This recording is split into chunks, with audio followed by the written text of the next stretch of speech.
Berjumpa kembali dengan saya, Sam, teolog Protestan Karismatik di Morning Star Ministry Channel ini. Kiranya kasih karunia dan damai sejahtera adalah Bapa dan Tuhan kita Yesus Kristus dan persekutuan Roh Kudus menjadi kita sekalian.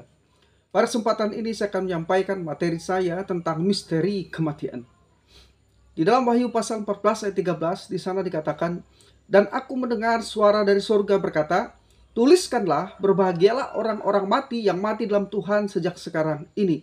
Sungguh kata Roh, supaya mereka boleh beristirahat dari jerih lelah mereka, karena segala perbuatan mereka menyertai mereka." Seperti halnya kehidupan, kematian merupakan misteri yang penuh dengan berbagai teka-teki membingungkan. Tidak ada seorang pun yang tahu kapan kematian itu akan datang menjemputnya.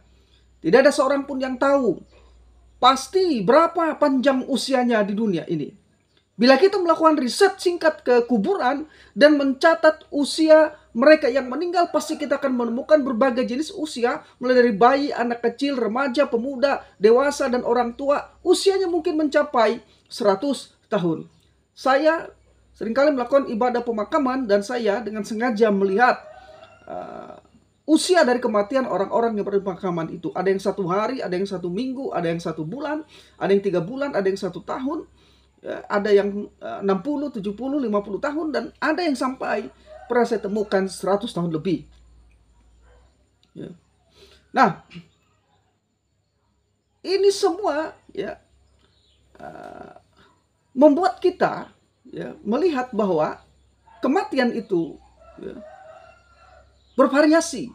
Usia orang yang meninggal itu bervariasi.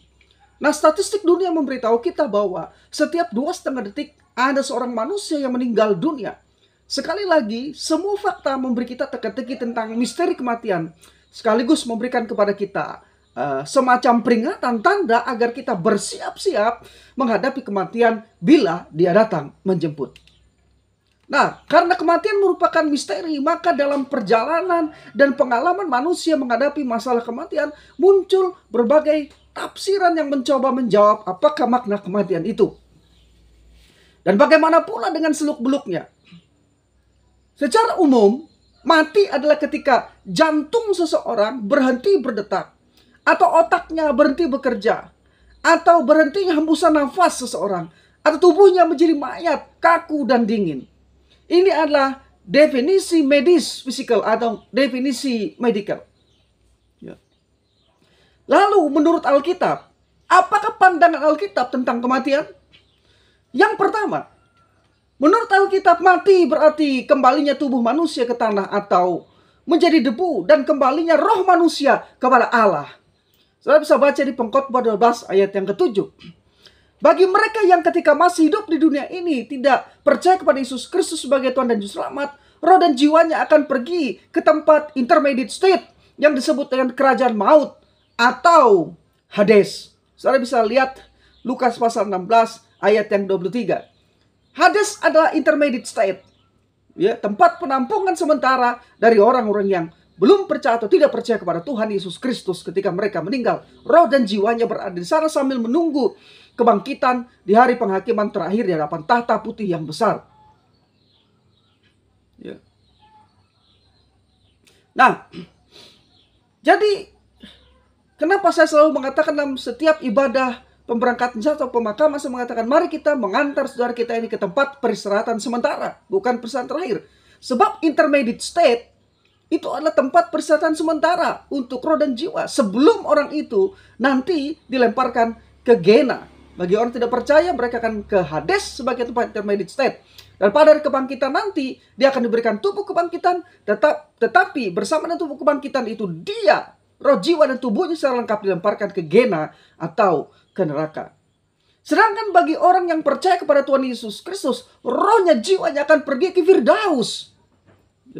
Menunggu hari kebangkitan. Intermediate state bagi orang-orang yang percaya kepada Tuhan Yesus Kristus adalah Firdaus. Sambil menunggu hari kebangkitan pada saat kedatangan Kristus yang kedua kali. Dan tempat yang nantinya akan ditempati oleh orang percaya pada Kristus ini, pada hari kebangkitan nanti, setelah kebangkitan itu, mereka akan mendiami langit baru, bumi baru. Itu adalah tempat tinggal kita selama-lamanya bersama-sama dengan Kristus. Lukas 16 ayat 22 dan Lukas 23 ayat 43. Jadi jelas sekali bahwa Alkitab mengajarkan bahwa manusia akan mati. Tetapi ini adalah pemisahan antara tubuh dengan roh dan jiwanya. Sementara tubuh ini mati, kaku, sudah tidak bernafas lagi, tidak ada detak jantung lagi. Tapi beda dengan roh dan jiwanya akan pergi ke satu tempat yang disebut dengan intermediate state. Entah itu Hades ataukah itu Firdaus. Hades adalah tempat siksaan bagi orang-orang yang matinya tidak percaya kepada Kristus. Sedangkan Firdaus adalah tempat yang tenang dan penuh dengan kedamaian, tempat istirahat sementara bagi orang-orang yang percaya kepada Tuhan Yesus Kristus sambil menunggu hari kebangkitan. Jadi jelas bahwa kita mengajarkan bahwa masalah kekekalan itu ditentukan 100% oleh kedaulatan Allah dan anugerah. Tanpa sedikit pun jasa dan usaha manusia. Manusia hanya menerima dengan iman anugerah Allah. Sebab itu saya tidak henti-hentinya menghimbau kepada Bapak, Ibu, dan Saudara, segera percaya kepada Tuhan Yesus Kristus. Bahwa Dia adalah Tuhan, Juru Selamat, dan adalah Mesias yang diutus. Di dalam namanya ada keselamatan, di dalam Dia ada keselamatan, dan ada jaminan kekal bersama dengan Dia. Setelah kematian di bumi ini kita akan bersama-sama dengan Dia di dalam kekekalan. Keselamatan hanya karena anugerah oleh iman saja di dalam Yesus Kristus. Memang setelah diselamatkan, kita harus memberikan perform kita dalam kekudusan yang progresif, melakukan hal-hal yang baik yang berkenan untuk kemuliaan nama Tuhan dan bagi perluasan Injil kerajaannya. Saudara dikasih oleh Tuhan, kita harus berbuat baik sebenarnya, mengasihi Tuhan, mengasihi sesama kita seperti yang difirmankannya. Tapi itu bukan sebagai syarat bagi keselamatan. Keselamatan sekali lagi hanya karena anugerah oleh iman di dalam Yesus Kristus saja. Yang kedua, apa itu mati menurut Alkitab? Mati berarti melepaskan tempat tinggal di dunia ini. 2 Korintus 5 ayat 1, 2 Petrus 1 ayat 14. Artinya tubuh yang fana ini akan kita tinggalkan. Baik itu dikuburkan di dalam tanah atau dikremasi menjadi abu. Lalu kelak pada saat kedatangan Kristus kedua kali, semua roh yang meninggal akan diberikan tubuh yang baru. Dan mereka yang masih hidup tubuhnya akan diubahkan. Yang ketiga, mati menurut Alkitab berarti berakhirnya hidup di dunia yang hanya sekali dan siap menghadap pengadilan Allah. Ibrani 9 ayat 27. Ini juga merupakan penolakan terhadap konsep reinkarnasi yang percaya bahwa sejarah manusia merupakan lingkaran atau sirkular. Ya. Kekristenan tidak pernah mengajarkan bahwa kehidupan ini adalah sirkular atau lingkaran. Ya, yang terus reinkarnasi. Mati, hidup, reinkarnasi. Mati, hidup, reinkarnasi. Bukan demikian. Sesungguhnya sejarah manusia itu adalah linear, garis lurus. Ya.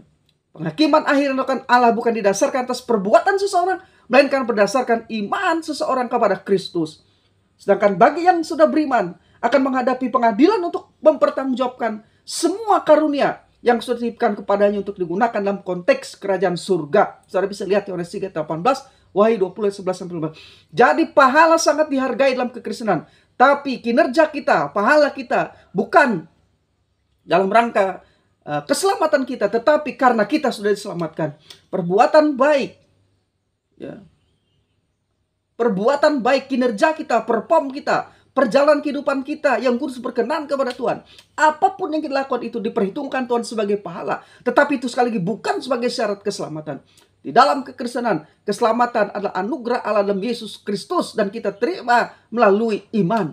Dan perbuatan-perbuatan baik, jasa-jasa kita, amal kita, semua diperhitungkan. Bukan sebagai syarat keselamatan, tetapi sebagai pahala di dalam kekekalan nantinya.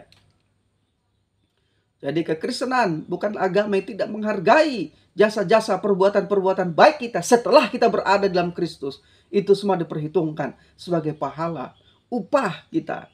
Ya, tapi sekali lagi, ya, jasa, perbuatan baik, amal, kinerja, perform kita bukan sebagai syarat untuk keselamatan kita. Karena sekali lagi dalam kekristenan keselamatan adalah anugerah oleh iman di dalam Yesus Kristus.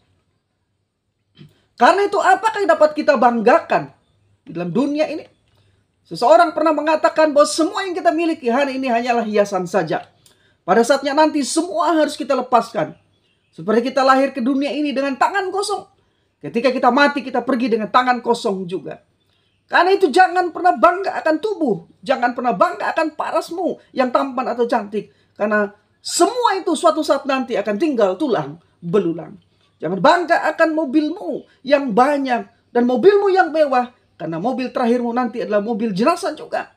Jangan bangga dengan gelarmu yang hebat, yang panjang berderet-deret, karena gelar terakhirmu nantinya adalah almarhum, almarhumah juga.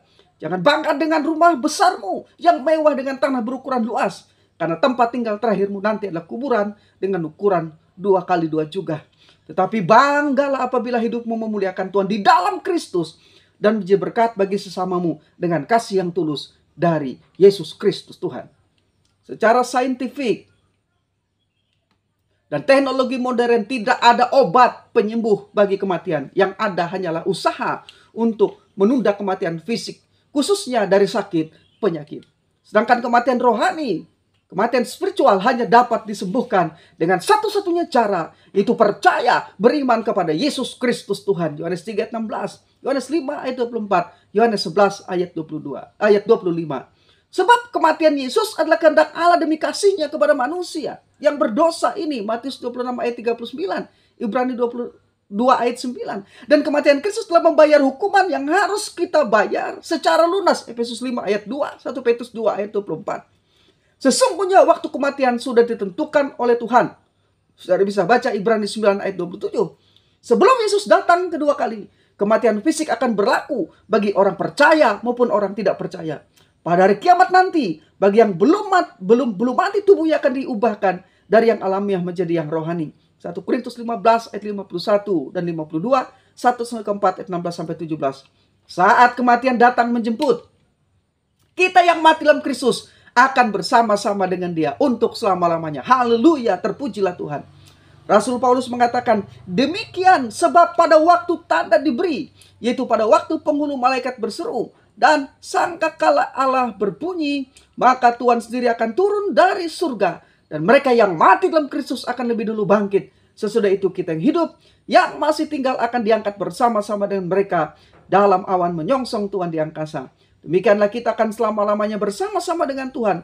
Karena itu hiburkanlah seorang akan yang lain dengan perkataan-perkataan ini. 1 Salatius 4 ayat yang ke-16 sampai 18. Akhirnya kita harus mengingat perkataan firman Tuhan. Alkitab mengatakan, blessed are the dead which die in the Lord.